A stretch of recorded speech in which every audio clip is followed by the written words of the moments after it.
Welcome to this debate. The resolution is the U.S. has a justified military presence in Iraq. When I say resolution, that's the narrow focus of what we're talking about. The speakers, the debaters, will define that further. Unlike the so-called debates the presidential candidates participate in, this is a real debate. There will be opportunity for speeches from two sides regarding a specific and narrowly defined resolution. There will be time for cross-examination, and there will be equal time for both participants. I want to thank Bryan, Fischer, and Grigg for agreeing to participate in this debate. I want to thank Scott Watson for organizing this. Bryan Fischer is the executive director of the Idaho Values Alliance. He holds degrees from Stanford University and Dallas Theological Seminary. He has served on the staff of Boise Churches, was founding director of the Cole Center for Biblical Studies, and founded Community Church of the Valley. He also is the founder of the Keep the Commandments Coalition and has served as chaplain to the Idaho State Senate. Bryan has written for the Idaho Statesman and other Idaho newspapers. He has been recognized for his dedication to promoting biblical family values on the Idaho political scene. Grigg, for 12 years, was the senior editor of the New American magazine. He is the current editor-at-large for the Right Source Media Enterprises. Will is an award-winning journalist, the author of 5 books and numerous articles. He has been a weekly co-host of a radio program, is a frequent speaker on freedom issues, and is heard daily on the Liberty Minute on KBGN Radio. I am Glenn Ferrell. I'm a pastor in Boise, and I will do my best to moderate this fairly, giving equal time to both participants. Sitting near the front here is my assistant timekeeper, and when there are 2 minutes to go in each segment to speak, I will give her a hand signal, and she's going to hold up a card with the number 2 on it for the speakers. And when there's 1 minute remaining, I'll hold up one finger. And when time has elapsed, I will say time. If the speaker is in the middle of a sentence, at that point, he may finish his sentence. But unlike the presidential debates, we will not allow people to go on endlessly without stopping the debate. I invite you. I do not want anyone to violate their conscience, but I invite you to stand as we pray at the beginning of this. And if you are able to add your amen to this prayer, I invite you to do so. Let us pray. Almighty, everlasting, sovereign Lord, Governor of all, strong tower and refuge, God of righteousness, judgment, and mercy, whom no creature may resist. You have given us this good land for our heritage. Keep us mindful of your favor. Bless this nation with industry, prosperity, learning, and purity of life. Save us from discord and violence, and from pride and arrogance. Preserve us from calamities, pestilence, and famine, from war, conspiracy, and rebellion, and especially from national sin and corruption. Defend our liberties. Endue with wisdom those in authority, that justice and peace may prevail. Make us strong and great in the fear of you and in the love of righteousness, that blessed of you we may be a blessing to all people. In prosperity fill our hearts with thankfulness, and in trouble suffer not our trust in you to fail. Look with pity upon nations now engaged in war. Show compassion to those immediately exposed to peril, conflict, sickness, and death. Comfort the prisoners, relieve the suffering of the wounded, and show mercy to the dying. Tenderly regard those who abide at home in fear, privation, and sorrow, separated from loved ones in danger. We pray for those in the service of the defense of our country. Spare them from wars of aggression or oppression. Use them in defense of life and liberty. Reckon not against us our many iniquities, for from the lust of our own hearts comes war and conflict among us.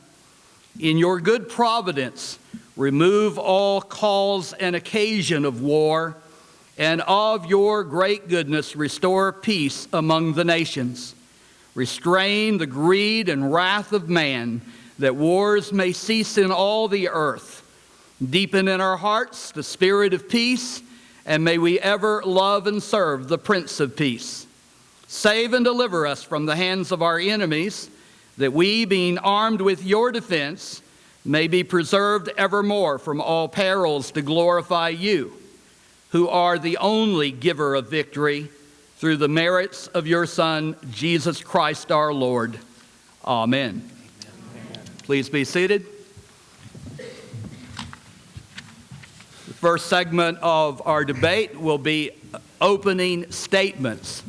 The affirmative will go first, which Mr. Fischer is the affirmative in this, and he will give an opening 3-minute statement, at the conclusion of which Mr. Grigg will give a 3-minute opening statement.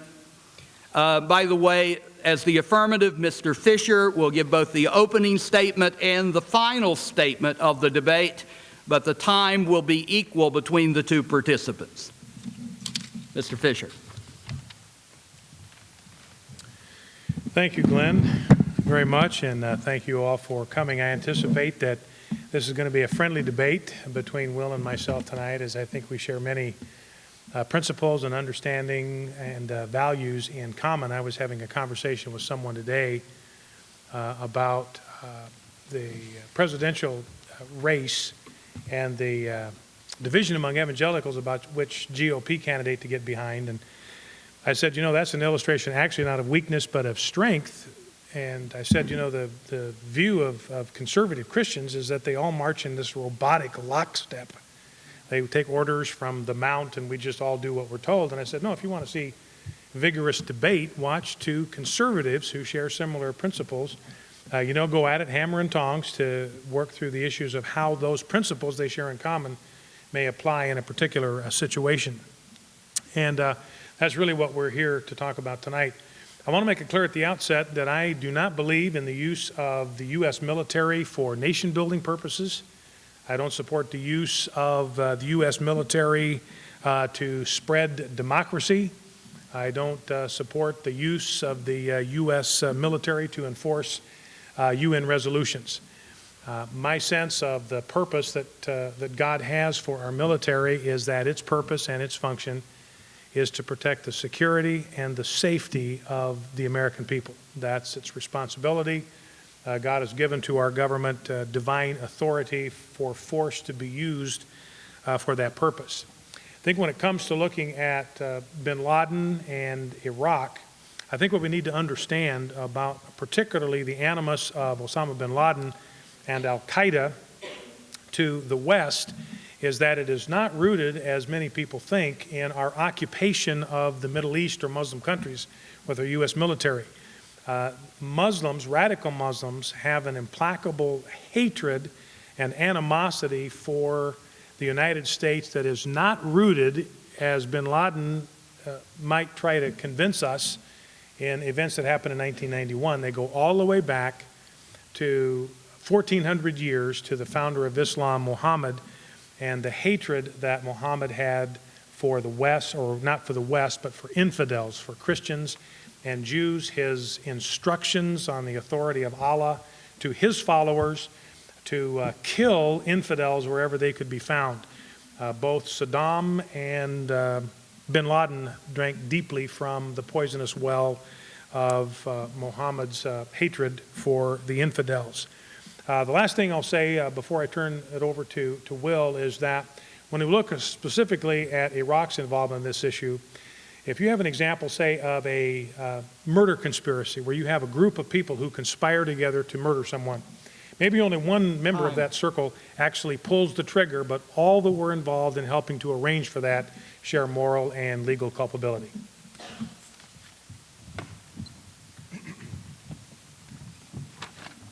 Thank you. My Aztec ancestors organized their society around a peculiar ritual called the Flower War, in which neighboring tribes would be invaded by the Aztecs in order to provide sacrificial victims for the altars of the pagan idol Huitzilopochtli. Now, unless those altars were regularly fed, or so went the belief, the Aztec leaders insisted that the altars had to be fed, and failing this, the sun wouldn't rise in the morning and the world would come to an end. Now, it's not difficult to imagine a conversation between an Aztec skeptic and an Aztec true believer regarding the merits of the so-called Flower War. The skeptic might exclaim, all this war and bloodshed makes no sense. We have to bring it to an end. What's the point of all this? To which the true believer would reply, well, since we began the Flower Wars, the sun has always come up in the morning, so obviously the emperor must be doing something right. Now, I've often been given occasion to wonder how a group of people as relatively sophisticated as the Aztecs could be gulled into believing such patently ludicrous things. And in recent years, I found myself wondering something similar about otherwise intelligent and decent people who take more or less the same line of reasoning in justifying the pointless, unnecessary, and unconstitutional Iraq War. We are told that the absence of a second 9/11 style attack since the war began means that our emperor must be doing something right as well. Now, apart from the pretext that 9/11 provided the Bush administration to begin a pre-planned war in Iraq, the war in Iraq has nothing to do with the attack on our country. Going to war against Iraq did not punish those responsible for the attack on our country, nor did it do anything to protect us from another such occurrence, if, heaven forbid, another atrocity of that sort descends upon us. Retired Lieutenant General William Odom, who served Ronald Reagan as the director of his National Security Council, calls the Iraq War, and I quote, the greatest strategic disaster in our nation's history. It has not served our interests, but it has been to the tremendous advantage of Osama bin Laden for a number of reasons, not the least of which is the fact that it puts our armed forces in an area where they are susceptible to attacks by al-Qaeda, and where the next generation of jihadists can have hands-on training in asymmetrical or fourth-generation warfare. We are told that there is a subtle and clever strategy at work. Iraq was to be the flypaper that attracted jihadists from around the world into a kill zone. It was never explained to us how we could be doing a favor to the people of Iraq by doing this, nor how we could carry out the other objective of this policy, which is to create a democratic government and a stable government in Iraq. You can't do those two things simultaneously. Can't invite all the world's terrorists into Iraq while at the same time create a stable government. These strategic and practical disasters, I contend, are the inevitable outgrowth of a fundamentally immoral policy. Thank you. Now, each side will give a 10-minute constructive speech, beginning of laying out their argument, at which point they will remain at the podium and the opposing side will have 5 minutes to cross-examine them asking questions. Mr. Fischer's first constructive speech. Well, first of all, I might say that I agree with Will on what I think has been a waste of resources and an unnecessary risk of U.S. military personnel to establish democracy in Iraq, or to spread democracy, or to do nation building. It seems to me that our troops only should be put at risk, the precious lives of our sons and daughters should only be put at risk if the safety and security and liberty and protection of the American people is at risk. So I believe I share some concerns with Will with regard to that. It seems to me that the Iraqis should be responsible to build their own nation. We should give them the freedom to build whatever nation they want to build in the wake of our departure. I believe that the tenets of Islam are fundamentally incompatible with democracy or a Republican form of government. The soil that radical Islam creates is just too barren and too sterile to nurture a republic form of government. And I anticipate that when we leave, the Sunnis and the Shias will soon fall to squabbling among themselves, and the Kurds will enter in, and then the Iraqis will be given an opportunity to do what we have delayed, and that is to go about the arduous task of trying to build a government of their own choosing. But as I said, I think the fundamental issue for me is that when we look at our involvement in Iraq, and I will talk about this perhaps in my next segment, it's kind of a boring part of what I have to say, so I'll probably put you to sleep, but it is important that I establish the history of the links between Iraq and Al-Qaeda, because that to me is our only justification for being there. The forces of radical Islam have taken refuge, received training, logistical support from Saddam and Iraq, and so we have a justification to go in and take them out as aiders and abettors. But what I think is critical for us to understand, and we must not lose sight of the larger issue here, that our engagement in Afghanistan with Osama bin Laden and Al-Qaeda, our involvement in Iraq with Saddam and Al-Qaeda in Iraq, has to do with the larger challenges that we face dealing with radical Islam. And I think it's important that we not lose sight of the larger challenge that we face in the West, especially as a Christian nation, in getting lost in the details of what may or may not be going on in Iraq. I want to quote the words of Muhammad. He said this: Allah has sent you from your homes to fight for the cause. Allah wished to confirm the truth by his words, wipe the infidels out to the last. I shall fill the hearts of the infidels with terror. So smite them on their necks and every joint and incapacitate them, for they are opposed to Allah and his apostle. So fight them till all opposition ends, and Islam is the only religion.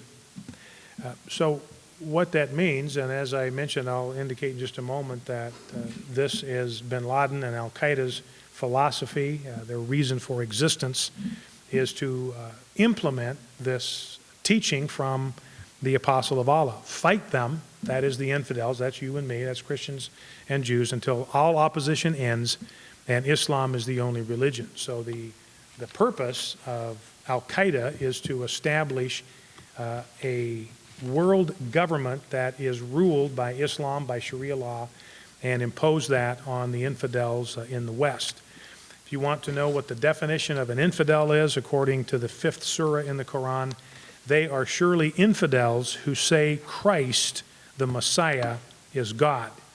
In the 4th surah, Muhammad says, seize them and kill them wherever they are. In Ishaq 5:87, we will fight until you turn to Islam. We will fight until our religion is established, and we will plunder them, for they must suffer disgrace. In the Hadith, speaking specifically of the Jews, Muhammad says, kill any Jew who falls under your control. And then in Ishaq 3:27, Allah rebukes Muhammad.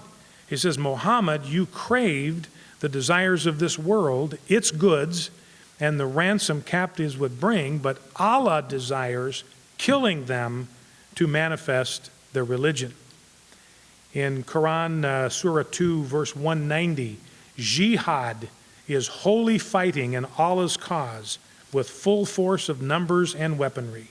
It is given the utmost importance in Islam and is one of its pillars. By jihad, Islam is established. Allah's word is made superior, and Islam is propagated. Jihad is an obligatory duty in Islam on every Muslim, and that would include Saddam as well as bin Laden. And again in Surah 9:29, fight those who do not believe in Allah, that would be most of us in this room probably, nor follow the religion of truth, until they pay the tax in acknowledgement of superiority and are in a state of subjection. Now, bin Laden imbibed this poisonous theology in his training in Saudi Arabia, grew up in a typical madrasa, studied textbooks that teach this, for example, quote, "The Jews are apes, while the swine are the Christians." From another textbook that says this, "Jihad is a violent struggle against Jews, Christians, and peaceful, moderate Muslims who don't follow Allah's instructions and Muhammad's example." And then in 1998, when the linkage between Saddam and Al-Qaeda began to intensify, increasing connections, increasing contacts, increasing exchanges of intelligence and training in chemical and biological weapons, training in passport, document forgery, and so forth. This is the fatwa that bin Laden issued on February 23rd, 1998.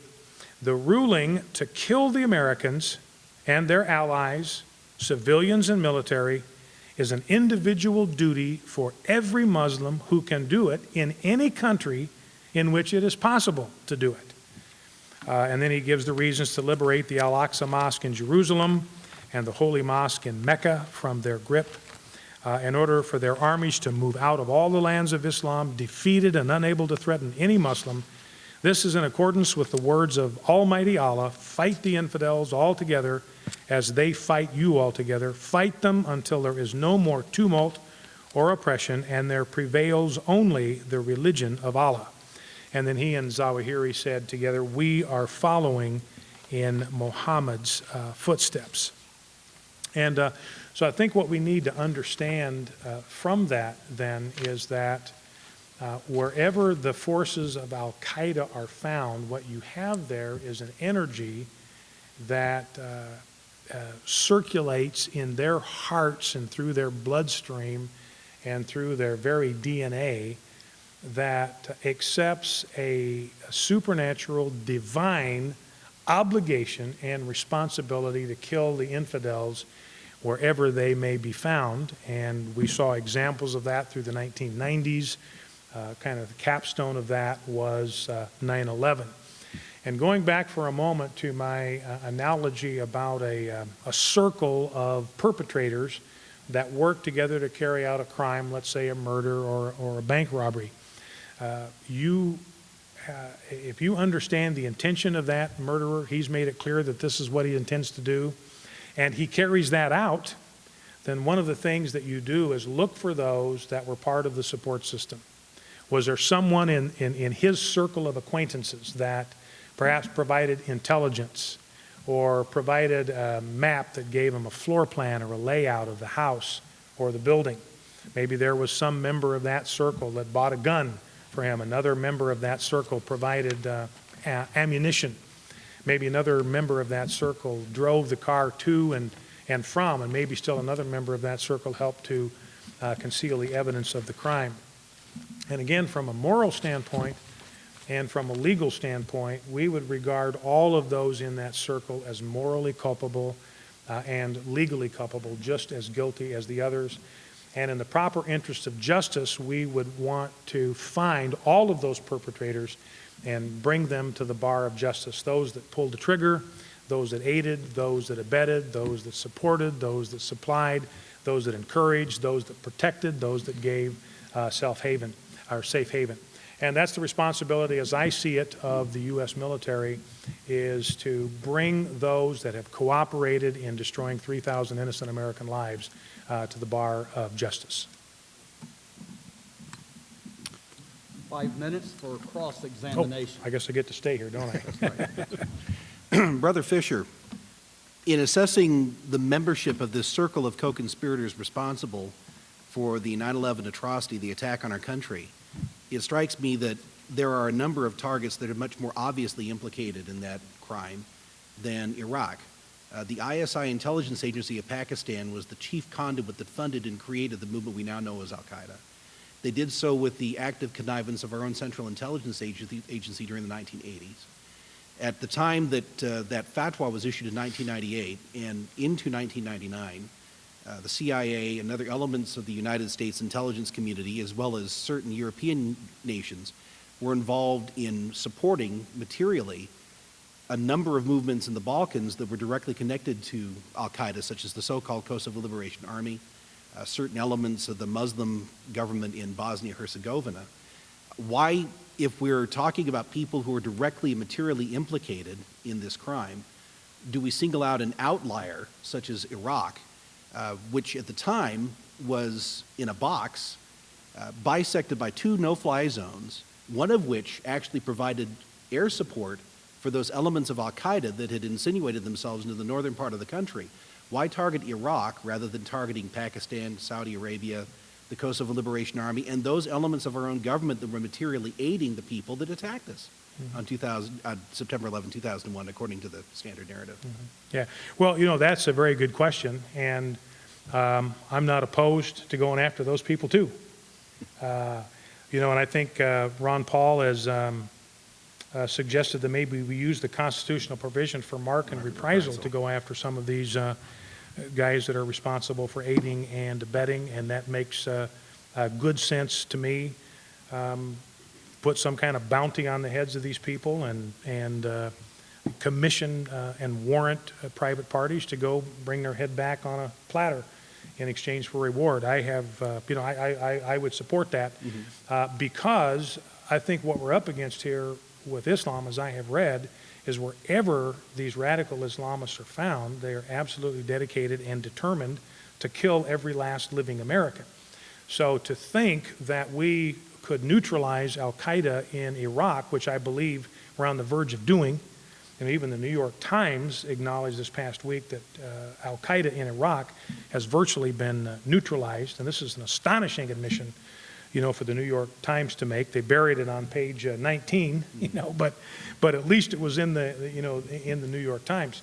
And so if part of our reason for being in Iraq, you know, in my mind, the only reason for being in Iraq is to neutralize the presence of al-Qaeda there, the ones that perpetrated 9/11, then I think we're close to achieving that goal, and then maybe we have an opportunity to go after somebody else. Yeah, 2 things occur to me. The first of which is we're talking about a situation of diminishing returns. When we're spending the better part of $500 million on the war in Iraq, you're talking about a situation that really is sort of a hemorrhage of funds and resources that we could use to deal with actual threats, tangible threats that are directly related to al-Qaeda. But the more serious issue here has to do with the biblical principle of cleansing the inner vessel first. I mean, the Lord told us that we should cleanse the inner vessel. When we've got elements of our own government that were aiding al-Qaeda for reasons that really don't withstand examination, why don't we focus on those elements that directly compromise our security as opposed to going abroad in search of monsters to destroy? Well, and it seems to me that we don't have to limit ourselves to one or the other. In order to do the latter, we have to do the former, don't we? Well, we can't really trust the government to carry out a foreign mission if it is compromised in ways that have led to the death of thousands of American citizens. Yeah, and that's perfectly appropriate. I guess the analogy that I would use, let's say you've got corruption in the district attorney's office. You have a murder committed. You don't say to everybody, well, let's just let these murders go unpunished and undealt with and unresponded to until we can get this corruption dealt with. You say, no, we've got some internal issues we got to square away, but in the meantime, let's still go after the bad guys. Well, if the district attorney is directly implicated in the crime, then you have to go after the district attorney. You can't have the district attorney prosecuting his co-conspirator and then going off scot-free. I think we're in a situation analogous to that, quite frankly, when we're talking about the culpability of elements of our own government in terms of creating and nurturing this threat that ended up attacking us on 9/11. Yeah, and I would have no problem taking a look at those things. At the meantime, though, I do not think we can afford to keep our eye off the ball, that we've got the radical Islams that are determined to kill every last one of us, would slit the throat of everyone in this room if they had the opportunity, and we need to maintain, you know, eternal vigilance to neutralize that threat.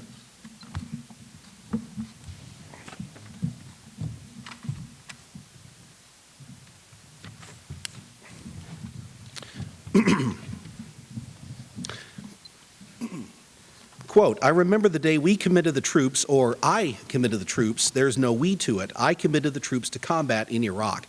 That was a statement that President Bush made in December of 2005 in an interview with Brian Williams of NBC.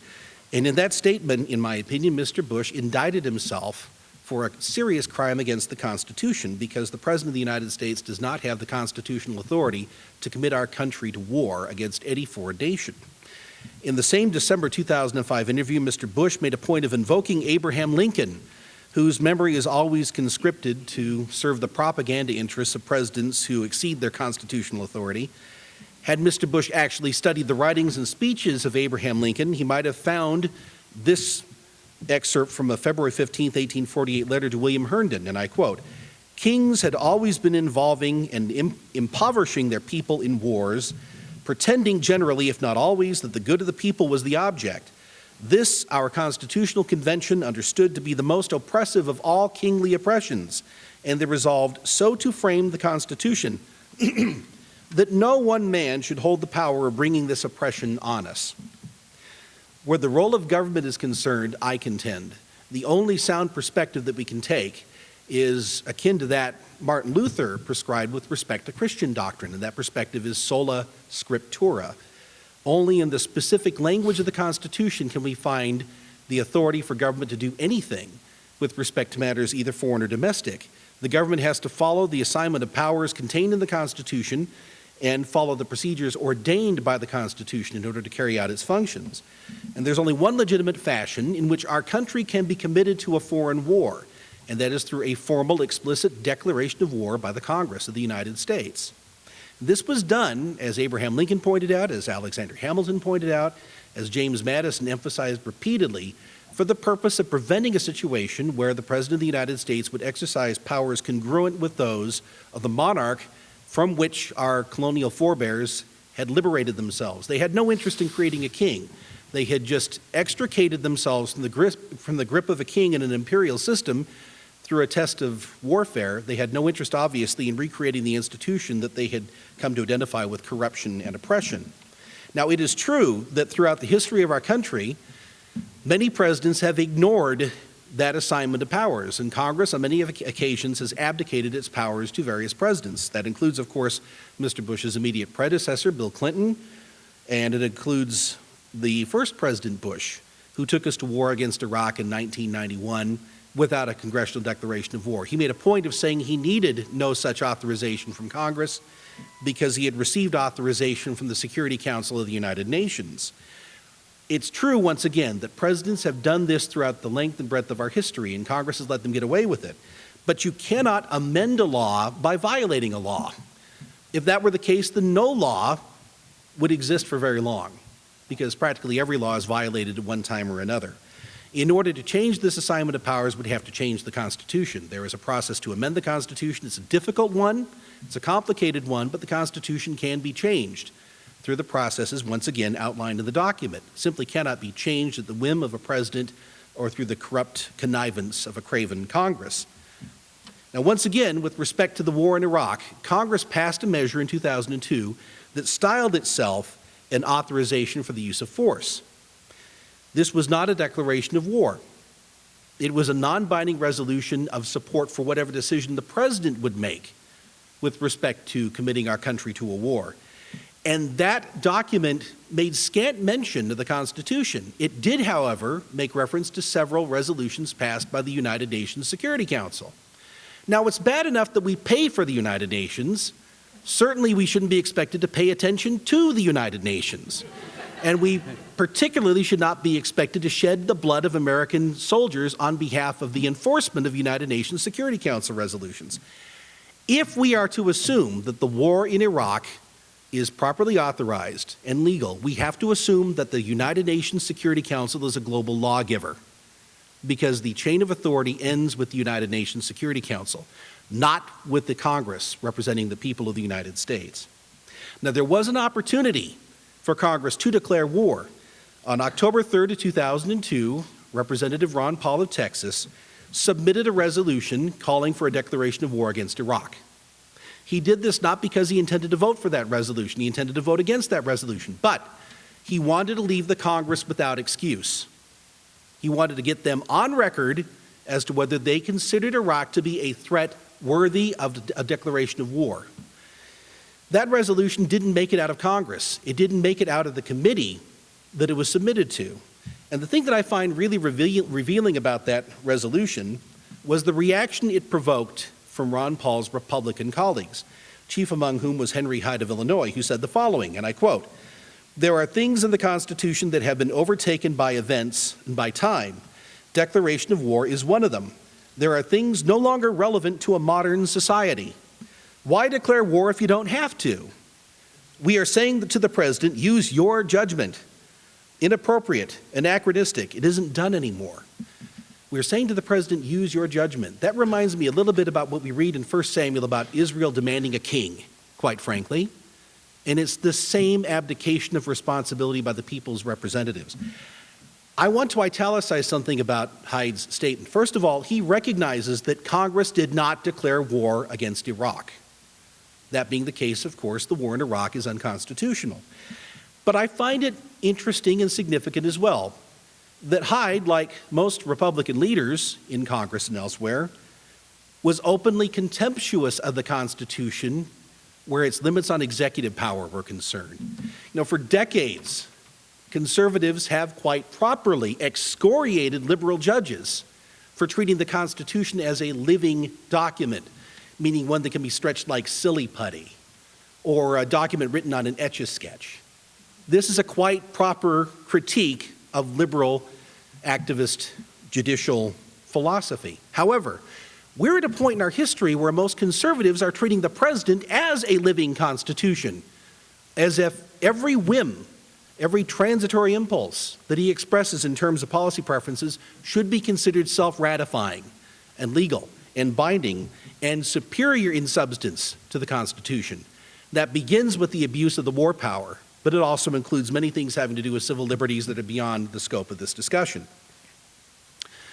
War has always been one of the chief means of ambitious rulers to accumulate and aggrandize themselves, aggrandize powers, accumulate powers to themselves, arrogate to themselves the powers reserved to the representatives of the public. This is why James Madison in 1793 offered the following warning, and I quote, "Of all the enemies to public liberty, war is perhaps the most to be dreaded because it comprises and develops the germ of every other. War is the parent of armies, and from these proceed debts and taxes. And armies and debts and taxes are the known instruments for bringing the many under the domination of the few. In war, too, the discretionary power of the executive is extended, and all the means of seducing the minds are added to those of subduing the force of the people. No nation could preserve its freedom in the midst of continual warfare." Just 2 weeks ago, we were told once again that the war against what is now called Islamofascism will last probably 50 years.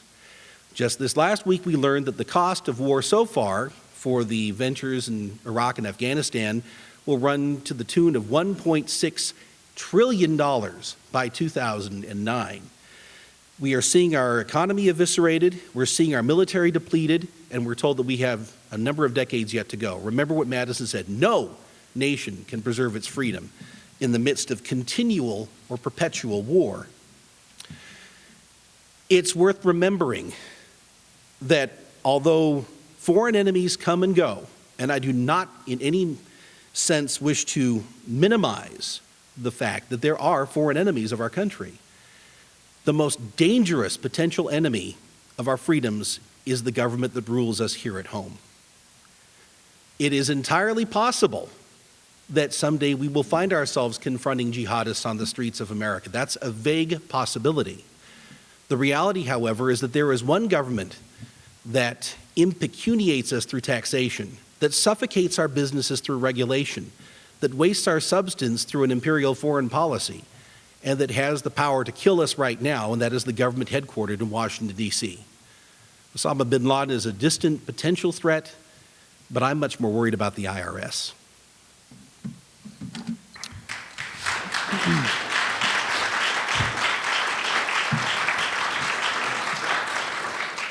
Mr. Fischer will have 5 minutes for cross-examination. Okay, Will, got a couple of questions for you. One, just kind of an observation. You know, you mentioned that we might someday have to deal with radical Islamists on our own streets. Mm-hmm. And I would say, well, we already have. That was 9/11. So the reality is they will bring radical Islam, Islamofascism, they will bring it to our shores, they will bring it to our streets. if they are given the opportunity. I think the reality is that the war against radical Islam is not going to last for 50 years. It's going to last for 100 years and maybe 200 years. They've been emboldened, they've been empowered, they've been energized, they're heavily funded, they're motivated by hatred. So we're going to have to contend with them. And so I agree with you about the need to lean out our military. We can't do nation building. We can't be the world's policeman. We only ought to deploy our military where we have radical Islamists that pose an actual demonstrated threat to the safety of the American people. A couple of questions for you on the legitimization of the war in Iraq. You know, the Constitution says in Article 1, Section 8, the Congress shall have power not only to declare war, but to define and punish offenses against the law of nations. So I do not see that what the President did when he went to Congress and sought a vote on the authorization for the use of force and received that, then in my mind the President was following the procedure that's lined out in the Constitution. You're talking about the 2001 Yeah. measure. He did not go to war. He did not deploy American forces without receiving the authorization from the Congress of the United States, as the Constitution specifies, to deploy. So I'd like to ask you to comment on that, and maybe one other couple questions. You can take all these at once. There have been 40 different votes. Congress has had 40 opportunities to cut off funding. They even had an opportunity to vote to pull our troops out of Iraq. I think that resolution got 3 votes. So it clearly seems that it is the will of Congress in their constitutional role to govern the declaration of the deployment of military. They're clearly on board with our presence in Iraq. So we may not like what they're doing, but it seems to me that the constitutional prescription is being followed here. And then the last question is, what would you propose as a constitutionally correct way of dealing with the threat of radical Islam? So those are a couple of questions there for you. Well, with respect to Congress's behavior, I think they've been entirely irresponsible in abdicating to the President the role that the Constitution prescribes to them. They have the power, the Congress has the power to regulate the armed forces, to appropriate money, to cut off money where necessary. You might recall that there have been times, both relatively recent and further back in our history, where Congress has indeed cut off funding for various military undertakings. I think they should do so in this case. The fact that they're ratifying a constitutional mistake does not make that constitutional mistake the law, however. I mean, that's the same type of reasoning that leads us to believe, for instance, that Roe versus Wade is the law of the land, because a Supreme Court says it's the law of the land, it's recognized as the law of the land, but it's not the law of the land because the judiciary does not have legislative authority. In the same sense, there's only one way that an actual constitutional war can be fought, whatever is done contrary to the language of the Constitution notwithstanding. And so I think that Congress certainly shares a lot of the blame in this instance. Yeah. Well, and I guess that would be my response. It seems like you probably should have more agitation with Congress than with the President. Oh, I'm plenty agitated over Congress. Yeah. So, and we've got just 1 minute. I want to ask you to respond to about the authorization for the use of military force. That actually has been treated, I think, as an enabling act. The Bush administration has treated that more or less as a blank check for action by the executive, both foreign and domestic. And one of the reasons why we have the specific, narrow, constrictive language of the Constitution is to prevent this type of a situation where a president is simply handed this broad power by Congress and told, do what you will, we'll support you until it's politically inexpedient to do so. So with respect to Islamic radicalism, I'm going to have to take that in my next segment. 20 seconds. Yep. What would I do with Islamic radicalism? Kick down the bridge that they're using to reach our shores. I mean, that's a really good argument for a non-interventionist foreign policy. We built the bridge that brought them here.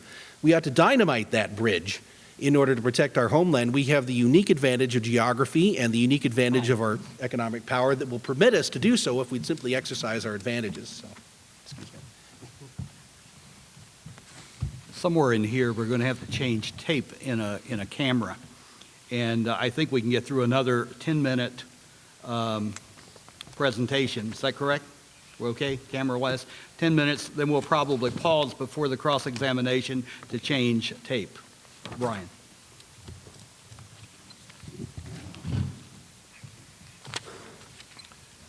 Okay, and Will, I will be very interested in your proposed solution. I mean, what this bridge is and how we go about blowing it up. We may have some points of agreement there for all I know, so I'm very curious. I'd like to learn from you on that. I do think that a porous border policy has created enormous risk for the citizens of the United States. You know, 15 of the 19 hijackers were in the country or had overstayed visas.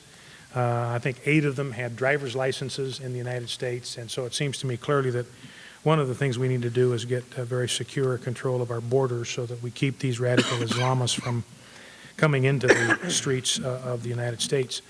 One point I want to address is the question that I've heard some people bring up, that we sort of are responsible for bin Laden because of our occupation of the Middle East, occupation of Muslim nations, specifically the invasion of Iraq in Desert Storm. But on November of '01, shortly after we entered Afghanistan, which it sounds, Will, that even you don't have a problem with going after bin Laden directly in Afghanistan. I'd be curious as to your comment on that. But when bin Laden explained his reasons for doing what he did on 9/11, his justification was not that we'd gone into Iraq in 1990, but that simply represented a link to a long series of crusader wars against the Islamic world. And then he went back 83 years and talked about the end of World War I and the division of parts of the Middle East under the control of the British, the French, and the Italian governments. So that didn't have anything to do with the United States at all. And then when he's justifying his use of violence against innocent Americans, he blamed it on the United Nations and their partitioning of the Holy Land in 1947. And then he talked about what was going on in Kashmir. And that was a justification for attacking the innocent citizens of the United States. And then he talked about the troubles that Muslims had in the Soviet Union in places like Chechnya. And then he talked about Somalia, Sudan, Indonesia, and East Timor. So when you listen to bin Laden himself explain why he felt the need to come after innocent Americans, it winds up having more to do with Sudan and the Soviet Union and the United Nations than it even does with the United States. But what that tells us is we're dealing here with a dark energy that will use any excuse, any justification to attack innocent Americans. And this is what bin Laden said: those who distinguish between America and Israel are the real enemies of the nation. They are traitors who betrayed God and his prophet and who betrayed their nation and the trust placed in them. They anesthetized the nation. These battles cannot be viewed in any case whatsoever as isolated, but rather as part of a chain of the long, fierce, and ugly Crusader war. So bin Laden, and he is just illustrative of radical Islamists all over the world. They're still living in the 12th century. They are still fighting again the battles of the crusading wars back in the 10th, 11th, and 12th century. Then he says, every Muslim must stand under the banner of there is no God but Allah, and Muhammad is Allah's prophet. So the question then, I want to take a couple minutes, and this is the part that is a little bit boring, but I think necessary to make my case, to look at the relationship between Iraq and Al-Qaeda, both prior to our invasion of Iraq and after the invasion of Iraq. The 2004 Senate report of pre-war intelligence affirmed these conclusions, that there were contacts, training, safe haven, and operational cooperation between Iraq and Al-Qaeda prior to the war. Their conclusion was that this was a reasonable and objective conclusion. The CIA assessed that there were several instances of contacts between Iraq and Al-Qaeda throughout the 1990s. It was considered reasonable and objectively assessed that the most problematic area of contact between Iraq and Al-Qaeda were the reports of training in non-conventional weapons, specifically chemical and biological weapons. the CIA's assessment on safe haven that al-Qaeda or associated operatives were present in Baghdad and in northeastern Iraq was reasonable. CIA's judgment that Saddam Hussein, if sufficiently desperate, might employ terrorists with a global reach, specifically al-Qaeda, to conduct terrorist attacks in the event of war was a reasonable conclusion. There was an article that was published in 2003 by the Weekly Standard that goes into significantly more detail, referring to a report that was prepared by the Undersecretary of Defense for Senators Pat Roberts and Jay Rockefeller. And I won't bore you with the details, but Douglas Feith, who was the Undersecretary of Defense, went back and traced the linkages between al-Qaeda and Iraq going back to the early 1990s, first initiated by bin Laden to establish contact with Iraq. Saddam then reciprocates, especially after he got spanked in Desert Storm. Bin Laden got pressure from some of his people not to cooperate with Saddam because he was considered kind of a renegade infidel Muslim. They came to an understanding in 1993 that bin Laden would order al-Qaeda not to make trouble for Saddam, and in return, Saddam would provide training to al-Qaeda in the use of chemical and biological weapons. He would provide logistical support for terrorist attacks. He would provide intelligence to al-Qaeda where he had it, and would provide training for al-Qaeda in document forgery, which became obviously is something that provides a central amount of risk to the American people, as terrorists can use these counterfeit documents to gain access to the United States.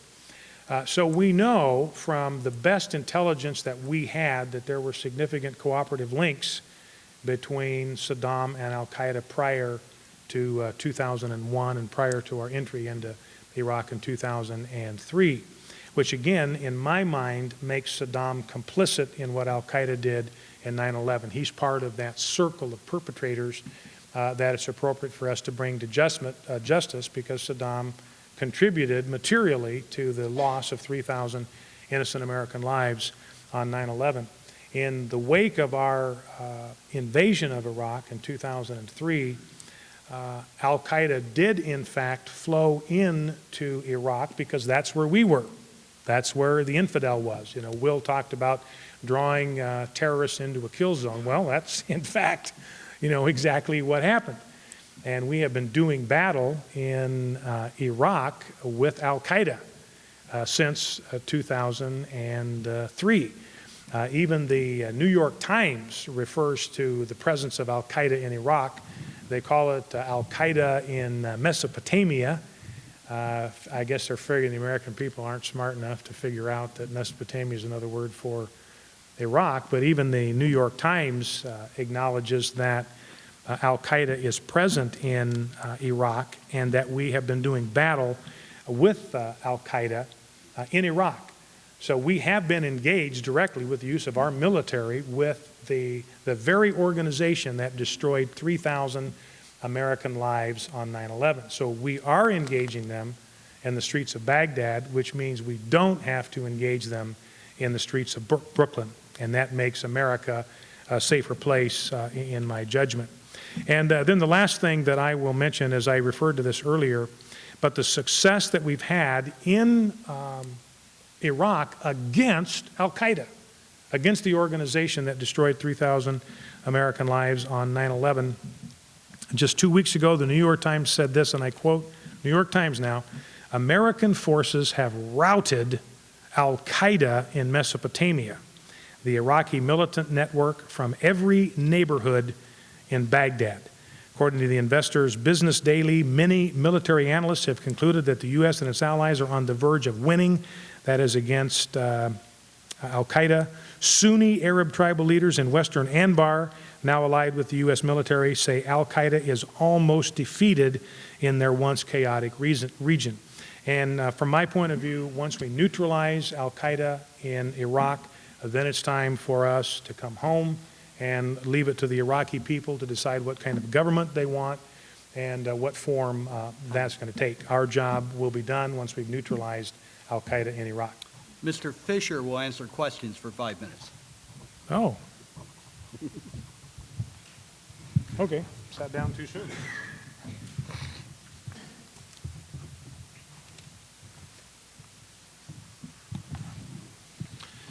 Brother Fischer, with respect to the idea of neutralizing al-Qaeda in Iraq, the current issue of the New Yorker magazine has an on-site account from an embedded reporter who's been to Iraq probably 6 times over the last several years, describing the way that part of the surge strategy has been to try to enlist the support of Sunni tribal chieftains who are members of al-Qaeda in Mesopotamia.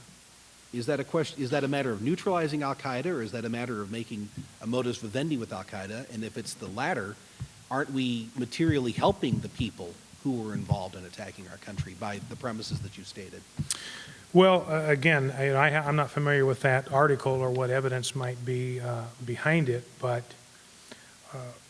you know, even Katie Couric, this must have absolutely killed her to do this, but she admitted that deaths, both of Iraqi civilians and American soldiers, had dramatically dropped over the last year. Some of the specifics.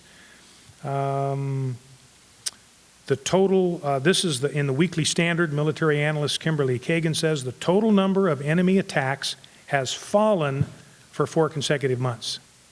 IED explosions have plummeted to late 2004 levels.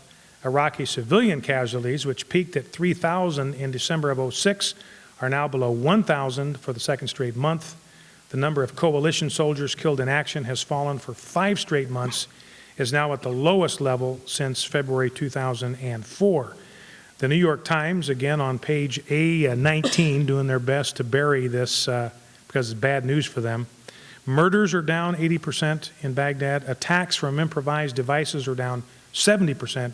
67,000 Iraqi citizens have volunteered to join security forces. And then Katie Couric said, and I quote, "Now to Iraq, which has seen a dramatic decrease in roadside bombs, which account for nearly half of all American deaths there."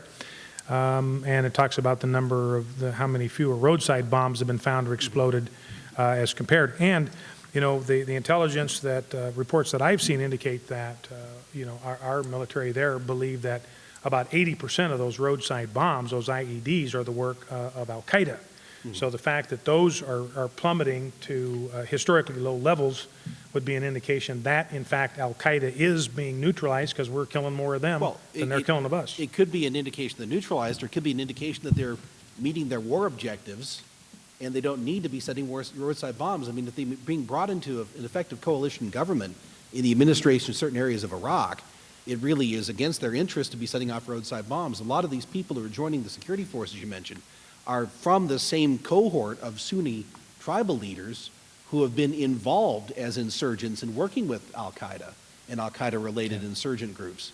So Well, they're being brought into the security system there. It stands to reason they're not going to be blowing themselves up with roadside bombs, doesn't it? Yeah, that's fine. It just means they stop blowing us up and them up, we can leave. It means that they're achieving their war goal. Isn't that their war objective, though? Their war objective in Iraq? Yeah, I mean, the premise here is that they're in Iraq trying to consolidate their position. And if the military is working with people who are attached to al-Qaeda in Iraq and bring them into the security structure, then obviously al-Qaeda is achieving its war aim, unless all of a sudden it's one of our unspoken war aims to help them consolidate their position in Iraq. Mm-hmm. Well, you know, and again, you may be familiar with information that I don't have. That just seems to me extremely unlikely. Again, looking at what drives al-Qaeda is to kill Americans. It is not to show restraint in order to achieve military objectives. They've never done that. They never will do that. They are out to kill Americans wherever they find them, in Iraq, in the streets of New York. So it just doesn't psychologically make any sense to me that they're laying down on purpose. Well, not that they're laying down on purpose, but rather once that they're in possession of the positions of power in a certain community, that they're no longer using the insurgency strategy that brought them there. They're actually more interested in consolidating the position than fighting an insurgency to obtain what they already have. Well, again, I believe that what will happen when we leave is they'll start blowing each other up. That's entirely possible. There's a Because the history to Sunnis and the suggest as much. Shias have been at odds since 700 BC. There's no way in the world we're going to fix that, in 4 or 5 years by imposing something on them. So when we leave, they'll start assaulting each other because it's impossible for the Islamic groups, Shia and Sunni, to get along. They're never going to get along. And the sooner we accept that and realize that and leave and let them work things out on their own, the better.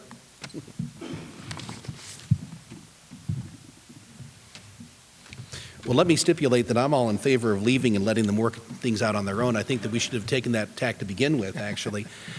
With respect to what's going on concerning the consolidation of Islamic power in Iraq, I think that it's interesting that we have the, in my opinion, perverse spectacle of American soldiers having been used to fight and die to establish Sharia law in Iraq, because the incumbent government of Iraq is a Shiite party that was organized in Iran in 1982, the SIIC, and its purpose is to establish a Sharia government not all that dissimilar to the one that we find in Tehran under the radical clerical regime.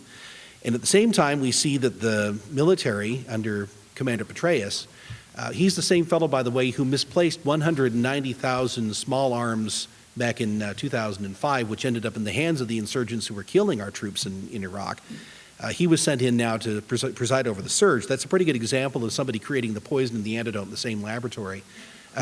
Petraeus' strategy is to cultivate contacts with Sunni chieftains on the assumption that by bringing them into some kind of a working relationship, that you'll stabilize the security situation. And so you have a situation here where there's been a successful insurgency. That's the objective of any insurgent group, is to obtain access to the commanding heights. The security structure in Iraq now, this much discussed security force and police force, is shot through with people who just a couple of years ago had been insurgents shooting at American soldiers. Now our American soldiers are called upon to train the people who have been shooting at them and killing their comrades in arms. That, I think, is a really good illustration of one of the things that is very pertinent to this discussion, and that is my perception that the biggest patron of radical Islam for the last 6 decades has been the government of the United States of America. This began back in 1953 with the effort to overthrow the government of Mossadegh in Iran. Mr. Mossadegh was a relatively moderate Muslim. Yes, there are such people. I've known a few of them. You can always tell who they are. They're the ones who, for instance, will drink beer from time to time. And I had a couple of friends of that sort back in Wisconsin. And it's a little easier for me to make friends of that sort on account of I somewhat resemble most of them. In any case, Mossadegh was a relatively moderate Iranian nationalist of vaguely Muslim convictions, and he was overthrown by the CIA. Stephen Kinzer's book Overthrow gives a really good overview in a single chapter describing the process.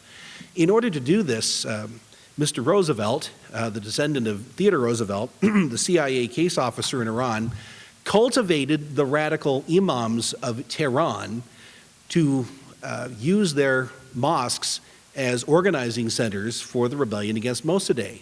You could actually go back and see where there were sermons being preached accusing Mossadegh of being an atheist, an infidel, a homosexual, a Jew. Those were all preached on the dime of the CIA. And so the Shah was brought to power, and he reigned for a number of decades, and his reign became increasingly corrupt and oppressive. The Savak secret police tortured thousands of people and otherwise committed acts of mayhem and murder upon the Iranian people. And in late 1978, Ayatollah Khomeini came to power with the support of many of the same radical imams who'd been on the CIA payroll back in 1953. In 1953 as well, the CIA entered into a relationship with the Muslim Brotherhood. The Muslim Brotherhood is the seedbed from which sprang that version of Sunni Islam, which is now ascendant in Saudi Arabia, and it's also sort of the spine from which Al-Qaeda was cloned. The Muslim Brotherhood is very active today throughout Afghanistan and other parts of that region of the world and into the Persian Gulf area. The CIA began its correspondence in 1953 with the Muslim Brotherhood. You can read about that in Richard Dreyfuss's book, The Devil's Game. He goes on to point out that the relationship between Al-Qaeda, which was a descendant of the Muslim Brotherhood, and the CIA became tighter and more intimate in the 1970s. In 1978, the same year that Ayatollah Khomeini came to power in Iran, Zbigniew Brzezinski, the national security advisor to Jimmy Carter, had a brainstorm, or in his case, I'll call it a tempest in a teapot. He said, it would be a wonderful idea to lure the Soviets into invading Afghanistan, so why don't we do something about disrupting the government of Afghanistan, which is a communist government allied with the Soviet Union, and then set up a situation where we'll lure the Soviets into an invasion, and then we will mobilize and radicalize the Arab Mujahideen in Afghanistan for the purpose of trapping the Soviets in that country and inflicting on them a Vietnam-style loss. Really, the only thing that would be a downside to this is that we might radicalize a few Arabs. Well, among the Arabs who were radicalized by that program in process of time was Osama bin Laden. During the 1980s, the CIA, as is its wont, cultivated the worst elements of the Mujahideen, not the ones who were actually taking the battle to the Soviets on the battlefield, but those who were organizing for a jihad against the West. And this was done by way of the instrumentality of the Pakistani ISI intelligence agency, which was a cutout for the CIA in that enterprise. After the Soviets left in 1989, the CIA and the U.S. Agency for International Development and a number of other agencies continued to cultivate these radical elements of the Mujahideen in Afghanistan. You can read once again in Richard Dreyfuss's book, forgive me, Devil's Game, Robert Dreyfuss, the writer, not Richard Dreyfuss, the actor, Robert Dreyfuss.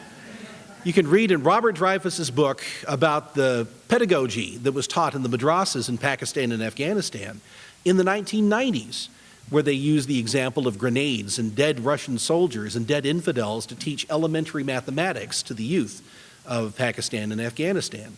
This was done on the dime of the Agency for International Development. And as late as mid-2001, the Taliban government of Afghanistan was receiving counter-narcotics funds from the American government. At the same time, they were trying to find some way to get rid of Osama bin Laden, who'd become an unwelcome house guest because he was wanted for his role in planning the 1998 bombings in Africa of 2 American embassies. So you see a situation here where the same government that is protecting us from radical Islam has been cultivating radical Islam, not merely in that part of the world either. I earlier adverted to what happened in the Balkans in the 1990s. It simply beggars comprehension that at a time when Orthodox Christians in the Balkans were fighting against their historic enemy, Muslim jihadists, it was the policy of Washington to be on the side of the Muslim insurgents, which is what happened in Bosnia in the mid-1990s, 1994, 1995.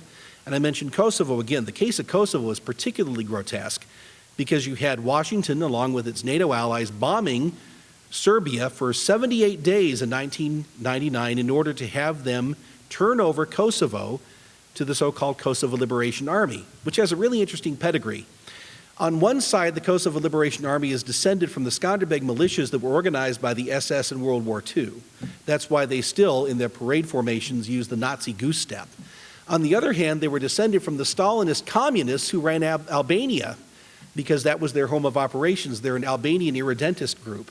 So they're descended from the 2 worst strains of totalitarian ideology of the 20th century. Their organizing policy in terms of religion is insurgent Islam, and their chief source of funding, on the one hand, was Osama bin Laden, and the other hand was the Albanian narcotics underworld. That was the group of people to whom Washington led its support in 1999 in the Kosovo struggle so as to force the Serbs to turn over a tract of territory as sacred to them as Jerusalem is to the Jews. It was the policy of the United States government. The other thing that I think is worth mentioning is that in 1997, I was present at a counterterrorism conference in Chicago, at the University of Illinois, Chicago. While I was there, Kathleen Kiernan of the ATF, the opening speaker, put on a PowerPoint presentation in which she displayed a picture of herself standing next to Yasser Arafat, who just the week before had helped arrange a marketplace bombing in Jerusalem. And she described this as an illustration of how the ATF was doing its part to promote world peace. Afterwards, I went up and talked to Ms. Kiernan, and I handed her my card. I was working with a New American at the time, and she said, "How did you get in here? This isn't open to journalists." I said, "Well, it wasn't explained to me that it wasn't open to journalists. I simply signed up for the course."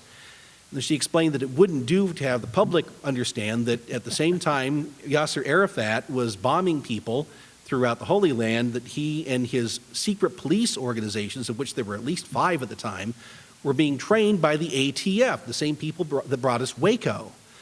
Now that, once again, illustrates, and I think italicizes, the fundamental problem I have here. Yes, let's go after the whole circle, the whole criminal circle of conspirators, but let's focus in narrowly on those most responsible.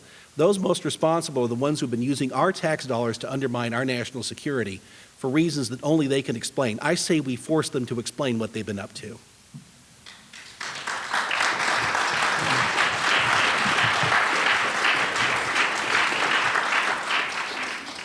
Five minutes for cross-examination. Okay, this is going to be a difficult cross-examination, Will, because I agree with everything you just said. So, Good. you know, I think it has been it's just a serious mistake for us to be involved with money and material and the internal affairs of other nations.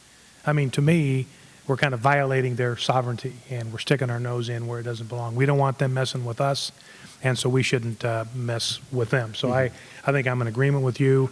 One of the things that frustrates me about our nation-building effort in Iraq is there is virtually there's less religious freedom now for Jews, and well, there never was for Jews, but there's less religious freedom for Christians now in Baghdad than there was before, because Saddam needed to protect Christians because they were the only trustworthy employees he could find to run Christians his in his inner administration. circle, as a matter of fact. And they were the only ones he could count on and wouldn't rob him blind, so he provided a certain amount of protection. So, we're building a nation where there's no religious freedom. Why in the world would we want to use the resources and the military and the might and the money of the United States to build a nation? We're a Christian nation. Why would we put those resources and risk lives of our soldiers to build a nation that doesn't preserve religious freedom? So I'm completely in agreement with you on all that stuff. And so I think what it comes back to, maybe it's an opportunity for me to ask you to explain your strategy of, what are the bridges, how do we burn them, how do we protect ourselves from the threat, how do we deal with the threat of radical Islam?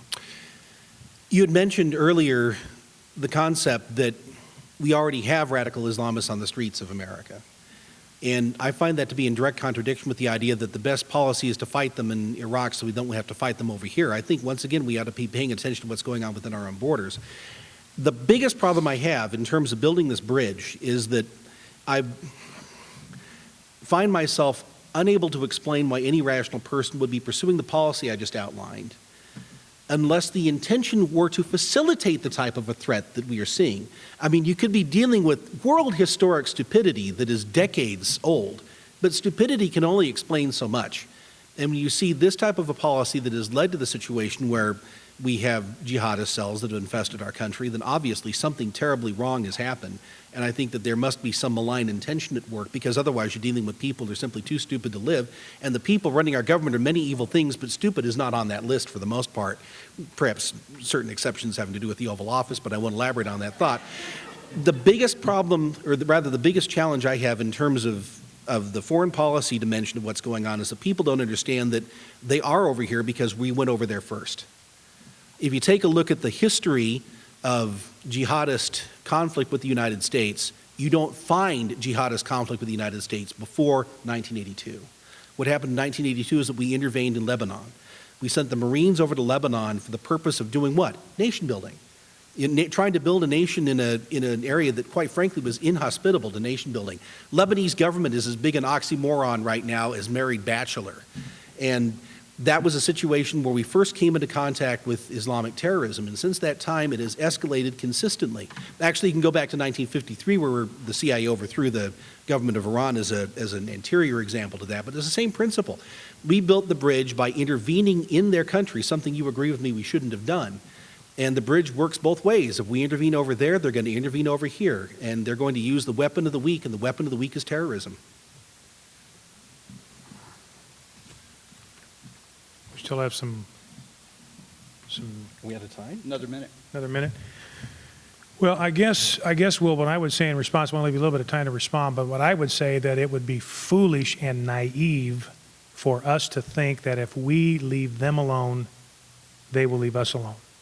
If you listen to the message of the Imam clerics, no matter where they are, whether it's London, Saudi Arabia, Pakistan, New York, Dearborn, Michigan, the message of Islamic clerics is always the same. We are infidels.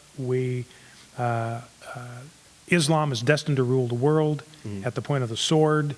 There's a call for jihad. So, how do you respond? They have that intention. They don't have that capability unless we give it to them. We put the sword in the hand of the jihadists through our foreign policy. We had to take that sword back. And the way we do that is by adopting Washington's policy of non-intervention in the affairs of other nations and tend to our own inner vessel. That's the way that you knock down that bridge, in my opinion, and I'm going to elaborate upon that in my closing statement. So, Okay. Are we out of time? 8 seconds. 6, 5. We're effectively out of time. This is the final section of the debate, and it's going to seem that there's an inequality here because Bryan's going to get to speak twice, Will once. But Bryan will give us his rebuttal in 7 minutes. Will have 10 minutes to give his rebuttal, and then Bryan will have 3 minutes to sum up. They each get 10 minutes. Bryan's in 2 segments. Okay. And I'm not sure I'll need all of my 7 minutes for this first segment, so I may yield some of that time over to Will. Again, I would suggest in response to what Will just said that I think it would be a classic error of epic proportions if we for 1 minute thought that if we leave radical Islamists alone, they will leave us alone. That is just simply not going to happen.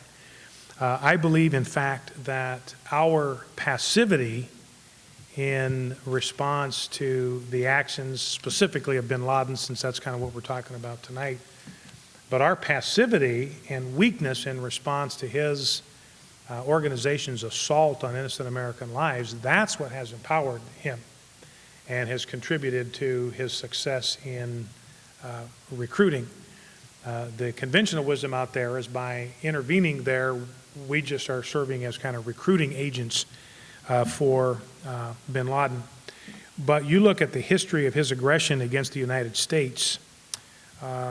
In 1992, he planned the bombing of the Gold Mihor Hotel in Aden, Yemen, because there were 100 American troops there who were part of Operation Restore Hope in Somalia. Well, bin Laden really didn't have much to do with either Somalia or Yemen. So there he is in Yemen blowing up American soldiers in 1992. There's some financial evidence that bin Laden supported the planners of the 1993 attack on the World Trade Center. Again, loss of innocent American lives.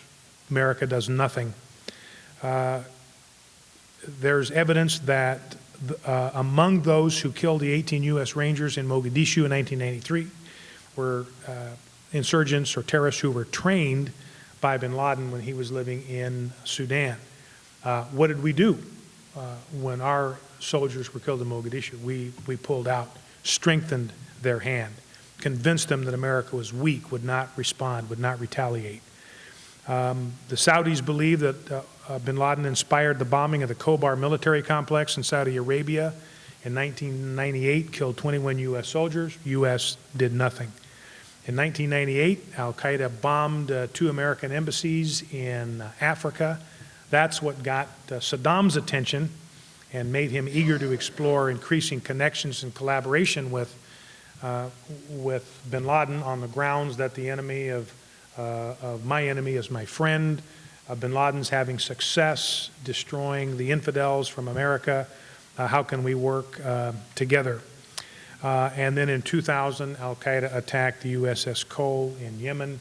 Again, America did nothing. Despite having the mightiest military in the world, we did nothing. So we let this little punk bully us around for a decade and did nothing. Every time we responded with passivity and weakness rather than with strength and firmness and resolve. We empowered him. We convinced radical Muslims all over the world that America is weak. It will not respond with any force. We can do whatever we want against the West with impunity and without reprisal. And I believe we reaped some of the bitter fruit of that on 9/11. And again, I think it's shallow thinking to believe that if we had left radical Islamists alone since 1982, we would be living quietly and peacefully with nothing to fear from the forces of Islam, because that hatred goes back to the founder of Islam, back to 630 AD. That animus has been festering for 1400 years. It's the animus that led the armies of Islam to try to conquer Europe 2 different times. They were turned back by Charles Martel in 732 outside Tours, France. Islam was less than 100 years old. And that has nothing to do with the United States of America, but they tried to conquer the continent of Europe. They were beaten back. They made another effort until they were turned away at the gates of Vienna in 1683. That had nothing to do with the United States of America. But it illustrates that there is a radical, dark, violent, homicidal, maniacal energy that drives the forces of Islam. In particular, it drives radical Islamists. They are going to come after us, no matter how passive, no matter how disengaged we become with other countries, which I believe we ought to get much more disengaged than we have been. But if we think that is going to pacify them, then we are making a blunder that is going to cost additional innocent American lives. And with that, I will yield the rest of my time.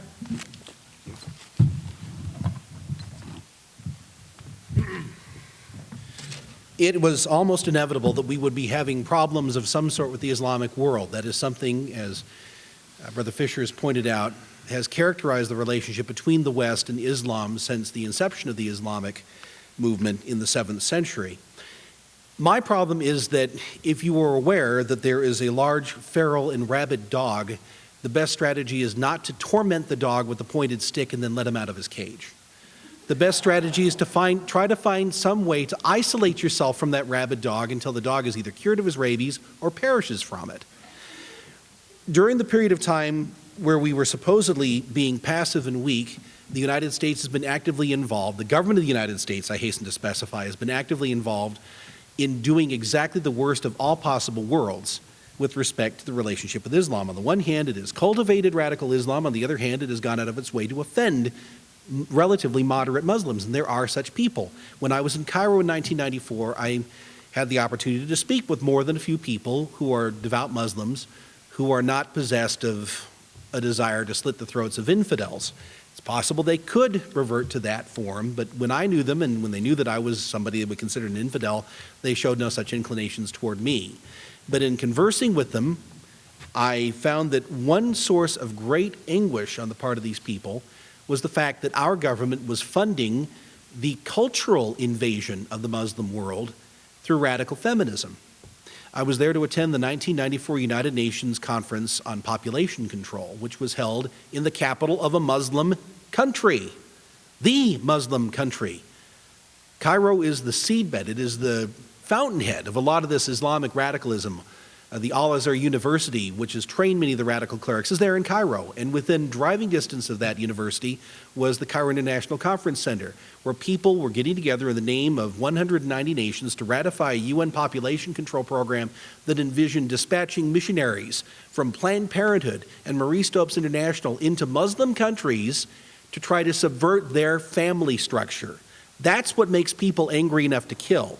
It's not just the ideology, and it's not just the religious conviction. It's the fact that they had the perception that they were under siege from a degenerate secular West that was being funded by American tax dollars. Many of the Muslims I ran into from many countries in Egypt were asking me the same question. Why is your government doing this? Why are you going out of your way to give needless offense to people? Why are you targeting our families for the death ethic? That was asked to me by Majad Khatma, who is a Muslim physician of Pakistani extraction in London, who presides over a pro-life group in London, who incidentally was one of 2 or 3 people who actually protested when that barbarous film, The Last Temptation of Christ, debuted in London in 1988. There were two protesters. They were both Muslim clerics who were protesting this insult to the memory of Jesus of Nazareth. Rather an interesting thing that seems to contradict many of our assumptions about Islam. In 1953, I mentioned the overthrow of Iran. That occurred in 1953, as well as the beginning of the relationship with the Muslim Brotherhood. In 1982, we had the occupation of Lebanon. 1981 through 1988, the government of the United States actively supported, armed, equipped, funded, and gave intelligence to the government of Saddam Hussein in his aggressive war against Iran.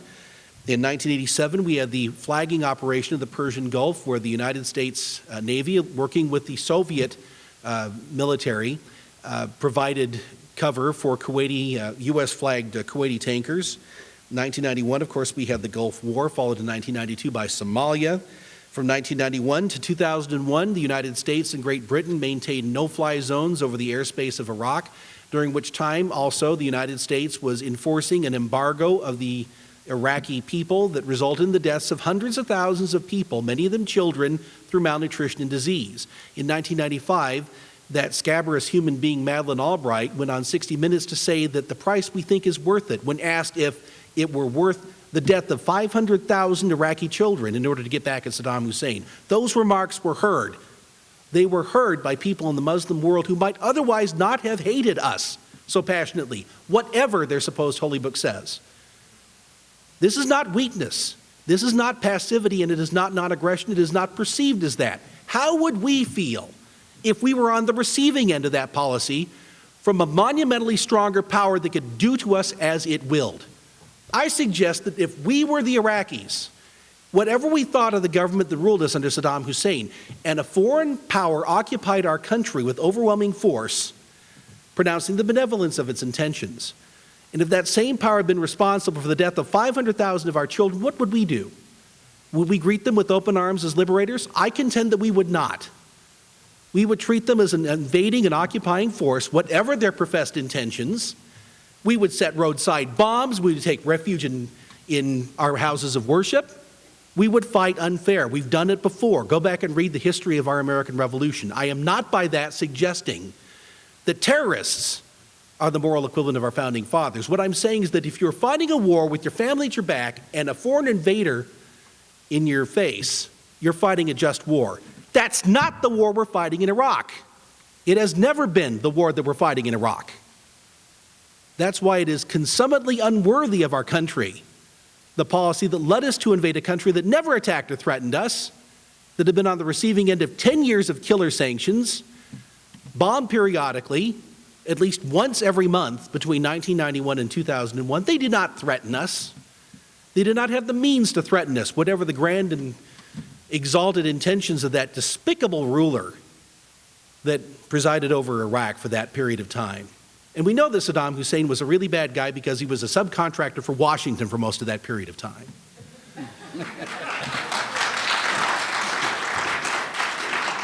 I do not mean to minimize the ugliness of radical Islam or to minimize the fact that Islam could present a threat to us. But what I would contend is that when Abraham Lincoln said in 1838 that the combined armies of Europe, with a Bonaparte at their helm, could not take a drink from the Ohio or leave a track on the Blue Ridge Mountains in the test of 1,000 years, he was talking about the type of resilient strength which we can find native in the American character. We're not going to succumb to a global caliphate in our country unless or until we have lost a fundamental commitment to our national independence, a fundamental appreciation for the rule of law, and what remains of our residual Christian character. Europe is in a lot of trouble. Europe is becoming Arabia. They've been deracinated. They're below replacement rate in their population. They are completely secularized. They are dominated by a degenerate socialist bureaucracy. And as a result, the Muslim workers that they have imported in order to subsidize their welfare state are the demographically insurgent element of that population. We could find ourselves in that same mess if we follow the example of Europe. There's nothing that says that we have to follow that example. Rather than doing so, we should reinvigorate our sense of national independence. We have the advantage of geography. Serge Trifkovic is a Serb, which means that for most of his youth, he was suckled on tales of heroic resistance by his Serb ancestors to the Muslim occupying forces of the Ottoman Empire. This is Dr. Trifkovich's approach to this question. This book, by the way, is entitled Defeating Jihad, How the War on Terror May Yet Be Won in Spite of Ourselves. Dr. Trifkovich is also the author of The Sword of the Prophet, which I consider to be probably the best study of the life, writings, and principles of Muhammad, the founder of Islam. This is what he has to say about the strategy we should employ. A new strategy is needed to make it less so, meaning less damaging, the one that may give the West a clear edge in this war. It can never be won in the sense of eliminating the phenomenon of terrorism altogether, but it can be successfully pursued to the point where the Western world can be made significantly safer by adopting measures, predominantly defensive measures, that would reduce the danger of such incidents, terrorist incidents, to as near zero as possible. The victory will not come by conquering Mecca for America, but by disengaging America from Mecca, and by excluding Mecca from America. Eliminating the risk is impossible, but managing it wisely, resolutely, and permanently is something attainable. We have to kick down that bridge. We have to eschew the interventionist foreign policy that led us to this predicament. They are over here in large measure because we went over there first. We would probably have trouble anyway, but we don't need to be borrowing trouble. Sufficient is the day to the evil thereof. And in order to avoid the worst extremes that we can envision, and quite frankly, I am haunted by the prospect of some things that could happen in our country, we have to rethink entirely the policies that led us there. We are not going to solve these problems by a larger and more concentrated dose of the same prescription that led us to this predicament. Thank you very much.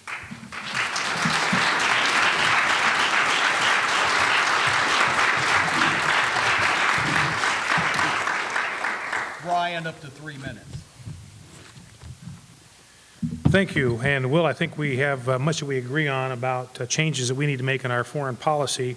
I do, however, believe that your approach to dealing with radical Islam is would leave us weaker and more vulnerable as a nation and would guarantee more 9/11s. I was struck by your analogy of the rabid dog.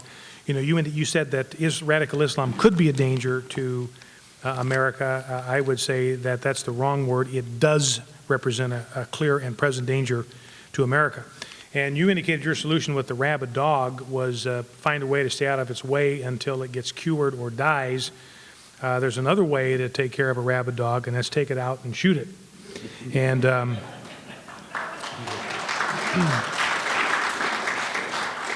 and I think, you know, that's the kind of solution that you know, Ron Paul suggested with using letters of marque and reprisal to take care of bin Laden.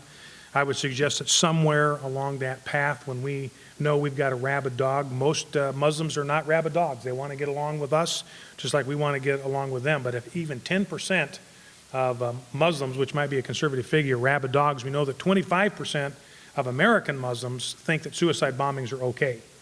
That's right here in the United States of America. They are sympathetic to suicide bombings, think they serve a purpose. Suicide bombings to defend their religion, they believe, is justified.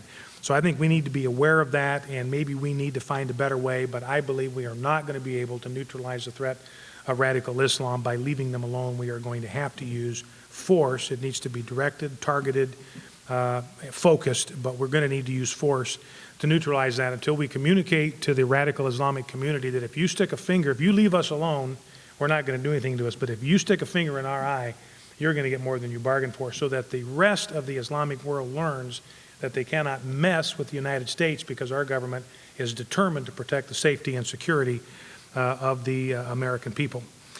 One last thing I'll say in closing, this is from John Stuart Mill, and I think this captures some of what I feel about the danger that radical Islam presents. He said, "War is an ugly thing, but not the ugliest of things. The decayed and degraded state of moral and patriotic feeling which thinks nothing is worth a war is worse. A man who has nothing which he cares about more than he does about his personal safety is a miserable creature who has no chance at being free unless made and kept so by the exertions of better men than himself." And then the last thing, just want to close with a comparison of the words of Muhammad and Jesus. Muhammad said, "Against them make ready your strength to the utmost of your power, including steeds of war, to strike terror into the hearts of the enemies of Allah and your enemies, and others besides, whom ye may not know, but whom Allah doth know." Notice there's nothing in there about the United States of America triggering that kind of anger and hatred. And then this is what Jesus said in Matthew 5:44, love your enemies and pray for those who persecute you. Okay, and well, I just want to tell you what a pleasure it was to engage in this debate with you, and just want to thank you, and thank you for your attention and participation.